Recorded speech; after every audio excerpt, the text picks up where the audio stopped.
সুপ্রিয় দর্শক, স্বাগতম সবাইকে। আজকে আমাদের অনুষ্ঠানে এমন একজন ব্যক্তিকে আমরা আমন্ত্রণ জানিয়েছি, যার কথা না বললেই নয়, যিনি সবার পরিচিত মুখ হয়েছি, যেখানে আমাদের সাথে আছেন আমাদের অত্যন্ত পরিচিত এবং জনপ্রিয় মুখ জনাব মুগ্ধ ভাই। আমি একটু অ্যাড করি, আমাদের মুগ্ধ ভাই অত্যন্ত বিচক্ষণ এবং বুদ্ধিমান একজন মানুষ, যিনি যুক্তি দিয়ে এবং নিজের সুবিধার জন্য এমন ভাবে তেলবাজি করেন যে তেলবাজিতে তিনি অকাজকেও মহৎ কাজ বলে চালিয়ে দিতে পারেন। মুগ্ধ ভাই, আমাদের এই অনুষ্ঠানে আপনাকে স্বাগতম। ধন্যবাদ। আপনার এই অনুষ্ঠানের দর্শকদেরও আমার পক্ষ থেকে সালাম এবং ঈদের শুভেচ্ছা, ঈদ মোবারক। মুগ্ধ ভাই, আপনি নিজের স্বার্থের জন্য সবকিছু করতে পারেন। আমরা জানি আপনি নিজের স্বার্থের জন্য সবকিছু করতে পারেন। আপনি অনেক নিচে নামতে পারেন এবং অনেক উপরে উঠতে পারেন। বৃষ্টি হলে আপনি তো অবশ্যই ছাতা খুঁজবেন, ছাতার নিচে যাবেন।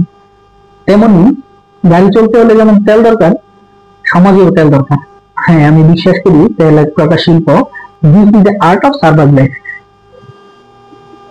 ধন্যবাদ দর্শক, আপনারা দেখলেন একজন মানুষ কিভাবে তেলের মাধ্যমে যুক্তির মাধ্যমে নিজে বড় হয় এবং অন্যকে ছোট করেন। আপনারা মানুষ চিনে রাখুন। ধন্যবাদ। আমাদের অনুষ্ঠানের সঙ্গে থাকুন। আসসালামু আলাইকুম।